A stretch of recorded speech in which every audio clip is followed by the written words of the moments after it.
Bonjour, shalom à tous. Avec l'aide d'Akadosh Baruch Hu, nous allons vous donner 3 belles pépites pour cette paracha Tetzavé. Voici qu'il y a marqué dans la Torah qu'Hachem donne l'ordre à Moshe Rabbeinu qu'il y ait l'allumage de la menorah quotidiennement. Quotidiennement. C'est ce que la Torah nous dit, Le'alot ner tamid, qu'il y ait toujours le candélabre, la menorah allumée à l'intérieur du Beth Amikdash et du Mishkan dans le désert. Rashi nous dit que tamid veut dire quotidiennement.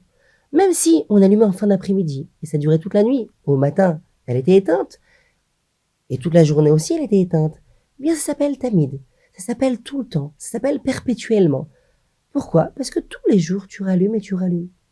Cependant, Nachmanide nous surprend par son commentaire. Il nous dit que la mitzvah était que la menorah soit tout le temps allumée. Ça veut dire quoi qu'elle soit tout le temps allumée ? Elle est allumée en fin d'après-midi jusqu'au petit matin.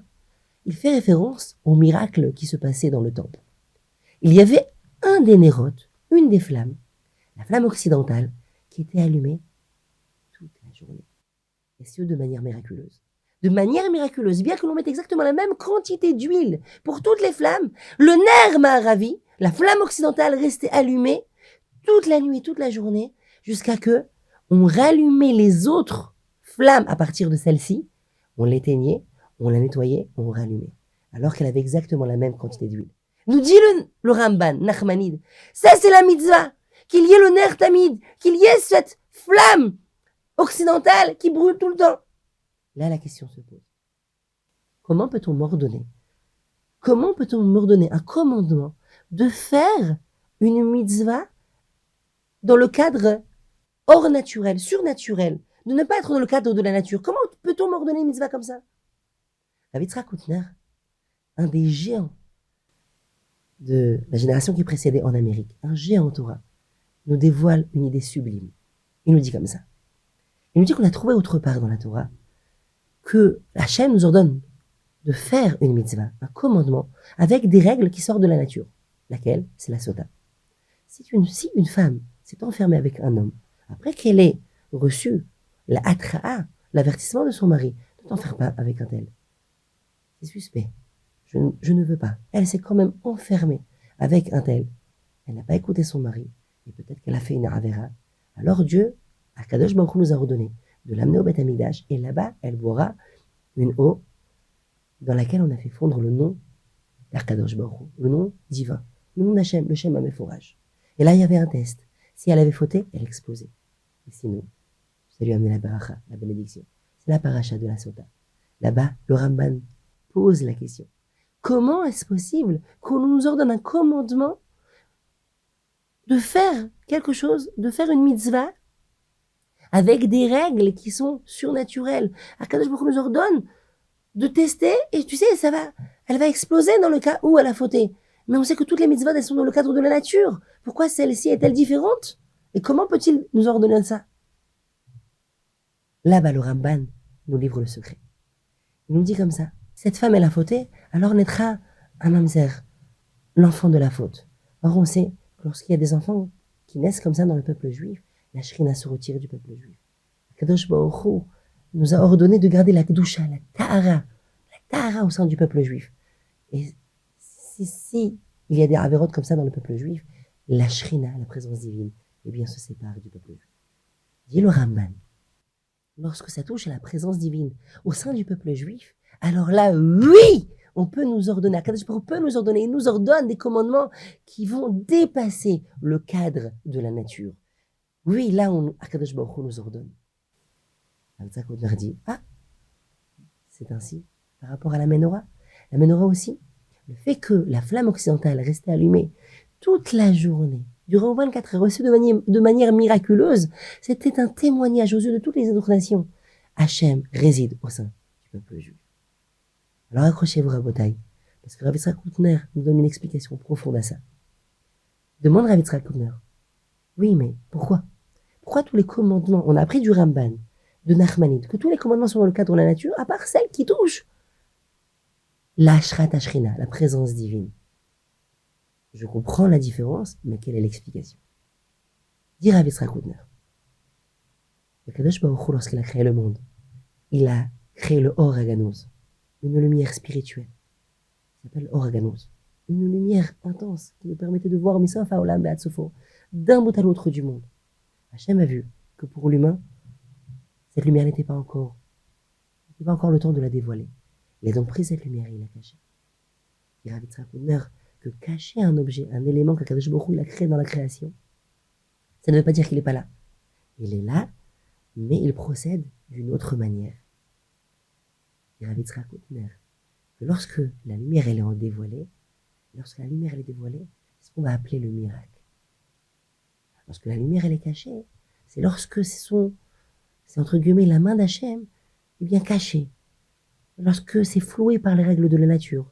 Là, ça s'appelle que la lumière, le Or HaGanuz, la lumière originelle, cette lumière spirituelle dont tout découle, eh bien, elle a été cachée. Il y a donc deux matzavim, deux situations. Une situation où la lumière, elle est dévoilée, c'est ce que nous allons appeler le miracle. Et la lumière, lorsqu'elle est en mode caché, c'est ce que nous allons appeler la nature. Et c'est marqué, Chazal nous dévoile, qu'à la fin des temps, le Or HaGanuz, cette lumière cachée, elle sera pour les tzadikim. Les tzadikim mériteront de cette lumière cachée. Et si c'est ainsi, nous explique le Rav Yitzhak Hutner, si les tzadikim mériteront de cette lumière cachée, comment devient-on un tzadik? Avec la Torah et les mitzvot. Donc la Torah et les mitzvot, c'est la clé pour dévoiler, pour ouvrir, si on peut s'exprimer ainsi, le coffre, l'endroit où est enfouie cette lumière qui est cachée. Donc la lumière, elle est cachée, et à nous maintenant de la faire sortir, de la faire jaillir de cet endroit-là. Dit Rav Yitzhak Hutner.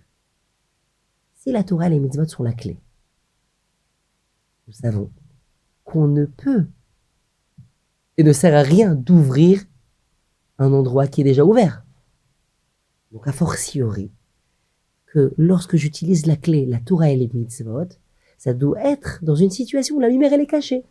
En d'autres termes, la nature.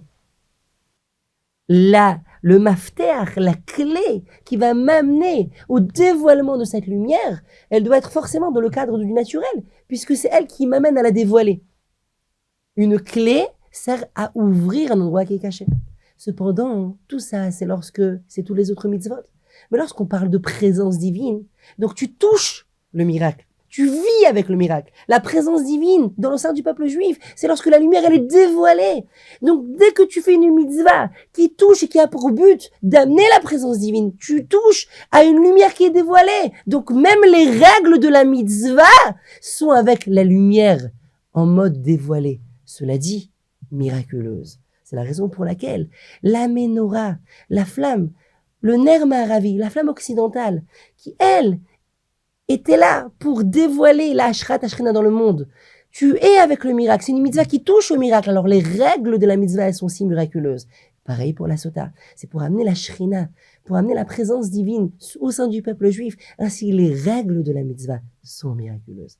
On a compris pourquoi toutes les mitzvot sont dans le cadre de la nature, hormis ces deux mitzvot qui touchent le miracle.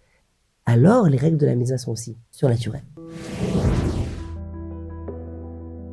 Eh bien, pour la deuxième pépite, mes chers amis, nous voyons dans la paracha qu'Akadosh Baruch Hu ordonne au peuple juif de confectionner des vêtements somptueux pour le Kohen Gadol.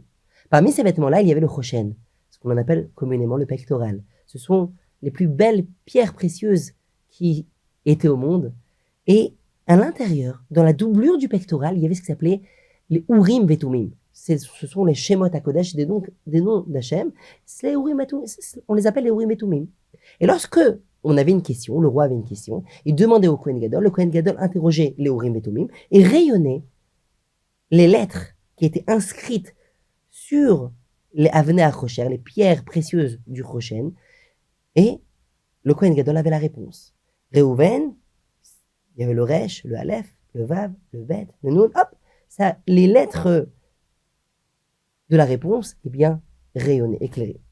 Et Chazal nous dévoile comment Aaron a eu le mérite, le privilège d'avoir le pectoral, ces bijoux-là, avec les Urim et Tumim, sur son cœur. Nous dit Chazal. Lorsqu'Hachem a dit à Moshe Rabbeinu, repars en Égypte, va dire à Pharaon que mon peuple doit sortir d'Égypte. Moshe Rabbeinu ne voulait pas. Et il refuse plusieurs fois. Jusqu'à qu'Hachem lui dise, stop, tu vas partir et Aaron vient à ta rencontre. Et il est heureux. Alors Kadosh Baruch Hu dit à Aaron, il est heureux pour toi. Nous disent nos sages. Qu'en réalité, Moshe Rabbeinu avait peur de blesser son frère. Il savait que son frère était prophète en Égypte, de longues années avant qu'il soit là. C'était lui le grand de la génération. Et moi maintenant, le petit frère, alors que il est déjà là-bas depuis un bon moment. C'est le prophète, c'est le géant de la génération. Je vais lui prendre sa place. Je risque de le vexer. C'est un homme. Dis Moshe Rabbeinu, non, je ne veux pas vexer mon frère. Dis Hachem, Aaron, viens à ta rencontre et il est heureux pour toi. Aaron est heureux pour toi. Chazal nous disent, nos sages nous dévoilent. Aaron avait le cœur rempli de joie pour Moshe Rabbeinu. Eh bien, ce cœur-là va être couvert de ce vêtement somptueux qui est le Choshen. Demande Rav Chaim Friedlander. Quelle est l'explication profonde ici de la récompense d'Aaron? On lui a donné le pectoral, le Choshen, l'Urim et Tumim sur son cœur parce qu'il avait le cœur joyeux. Quelle est ici la signification profonde de cette récompense? Et dit Rav Chaim Friedlander quelque chose d'extraordinaire à Botaï. Il dit, nous connaissons l'épisode de Hannah. Hannah n'avait pas d'enfant. Hannah, la mère de Shmuel, n'avait pas d'enfant durant de longues années. Et pleine d'amertume, elle rentre dans le Mishkan et elle commence à prier à Hachem. Elle fond en larmes, en sanglots devant Hachem. Elle dit, Ribono Shel Olam, maître du monde, accorde-moi un enfant. Voici que quoi? Que tous les astres, que toutes les armées célestes et terrestres, tu les as créés, tu ne peux pas me donner un enfant. Elle parle, elle balbutie des lèvres, mais aucun son n'est émis. Voici que Élie à Cohen, le Cohen Gadol de l'époque, nous sommes à l'époque, à la période des juges, la regarde, l'observe, et il demande aux Urim et Tumim, à ces noms d'Hachem qui sont là, quelle est la nature de cette femme? Est-ce que c'est une ivrogne qui est en train de cuver son vin, ou alors c'est une sadéquette? Et voici que les lettres apparaissent, les lettres illuminent, et il lit Shikora. Elle est sous, ivrogne. Elle est en train de cuver son vin, entre guillemets. Elle a bu. Élie s'énerve. Va cuver ton vin ailleurs, pas dans le Beth Amikdash, pas dans le Mishkan, pas dans le Mishkan. Et elle de répondre, non, je suis une femme peinée, chagrinée et pleine d'amertume. Tu te trompes. Élie réellement s'est trompé. Comment a-t-il pu se tromper? Dit le Gaon de Vilna, parce que les lettres Shikora, lettres sous, sont en réalité les mêmes lettres que Keshera. C'est une femme pieuse, juste. Elle est cachère, elle est bien. Tu n'as rien à lui reprocher. Et Élie s'est trompé. C'était les mêmes lettres, mais il a mal lu. La combinaison des lettres, elle est juste différente. Et au lieu de marquer, de dire Keshera, c'est une bonne femme, elle est gentille, elle est pieuse, c'est une sadéquette. Eh bien, qu'est-ce qu'il a lu? Shikora. Dit Rav Chaim Friedlander. Comment Élie s'est-il trompé? Comment il s'est trompé?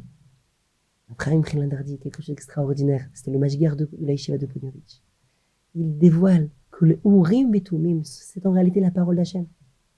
La parole d'Hachem, c'est le Emet, la vérité absolue, dans toute son objectivité. Or, l'humain est subjectif. Or, l'humain, le Kohen Gadol, il doit faire un effort à ce moment-là.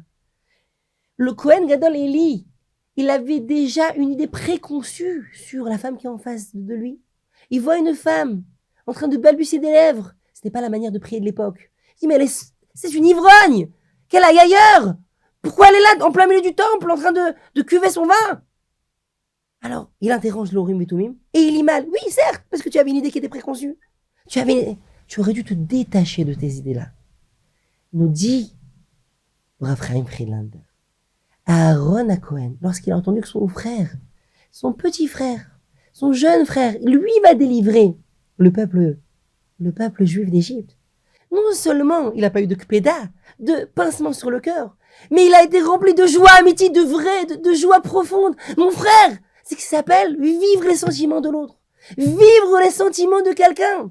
Non seulement il n'était pas peiné, chagriné, oh il m'a pris ma place, mais il était heureux pour son frère, il était heureux, il était plein de joie intense. Il a réussi à faire ce bond-là incroyable, de sortir de sa petitesse, de sortir de son moi pour ressentir les sentiments de son prochain. Ça s'appelle nosébéol, ressentir les sentiments de son prochain. Aaron, tu arrives à faire ce bond-là, à t'extirper de cette petitesse-là. Alors tu es celui qui est apte à comprendre la parole d'Hachem. Tu arrives à sortir de ta subjectivité, de tes sentiments, de tes émotions, de ton petit monde. Alors tu es apte à lire, à interpréter, à comprendre la parole d'Hachem. C'est pour ça qu'il a été zoré du Rochen, du pectoral, avec les Urim Betumim, la parole d'Hachem qui se dévoile à lui. Enfin, la dernière pépite, Rabotai, on voit que ces vêtements somptueux qui avaient été faits pour le Kohen Gadol avaient chacun une fonction. Chacun de ces vêtements avait une fonction spirituelle qui lui était propre. Et ça, je me dévoile, le Rochen était pour être mechaper, pour pardonner les fautes dans le din, dans la justice. Le éphod, la avodah zara, le me'il, qui sonnait où il y avait des gros lots avec des formes de grenades aussi. Eh bien, c'était pour être mechaper, le son émis par l'homme, dans la faute, le lashon hara. Le tzitz pour la hazout panim. Ainsi, pour le hirur halev, pour chaque avera que le peuple juif faisait, le Kohen Gadol, par le fait de se vêtir de ces vêtements-là, il était mechaper sur la Israël. Badaï, c'est sûr que ce n'est pas seulement juste se vêtir, il avait les kavanotes nécessaires afin d'être mechaper et effacer les fautes du peuple juif.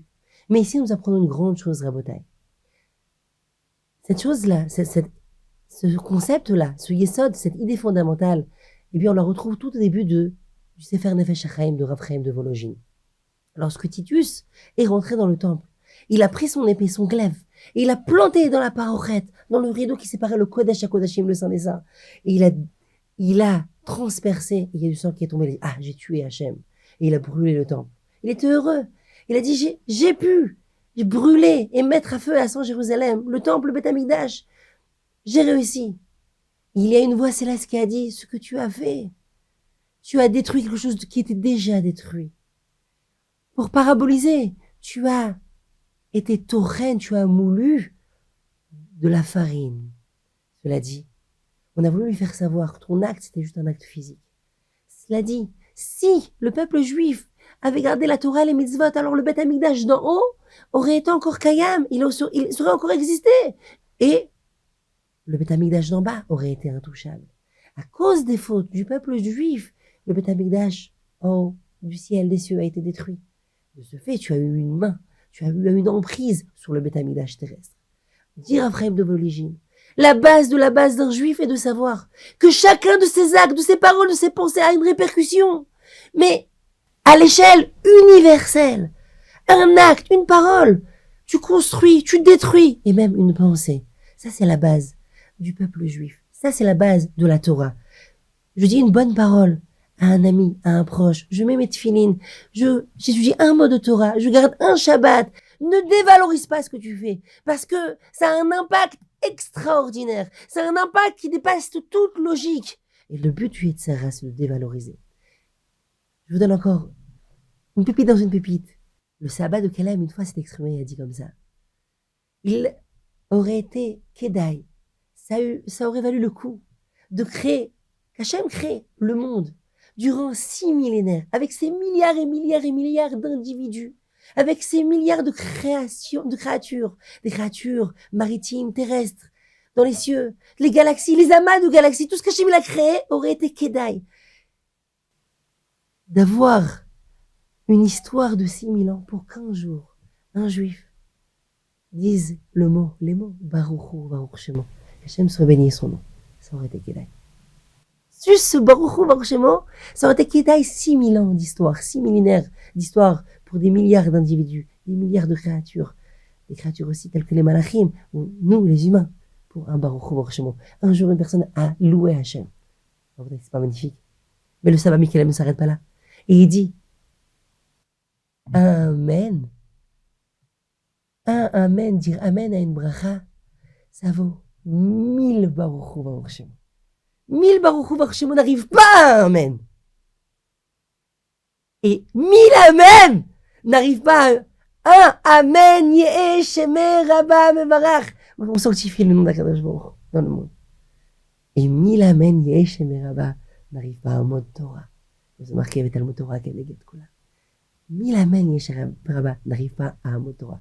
À nous maintenant de valoriser nos actes. À nous maintenant, lorsqu'on entend le petit son du Yetzer Hara, mais ça sert à quoi? Une petite mitzvah, ça sert à quoi? Un petit mot de Torah, un petit cours de Torah, un petit Shabbat, la kippa, les tefilines. Il n'y a pas de petit! Il n'y a pas de petit! Moi, je vois les choses grandes! Comme ça, il faut répondre à son Yetzer Hara. Pour résumer, mes chers amis, nous avons vu ensemble que le Rambam nous a expliqué que toutes les mitzvot sont dans le cadre du naturel.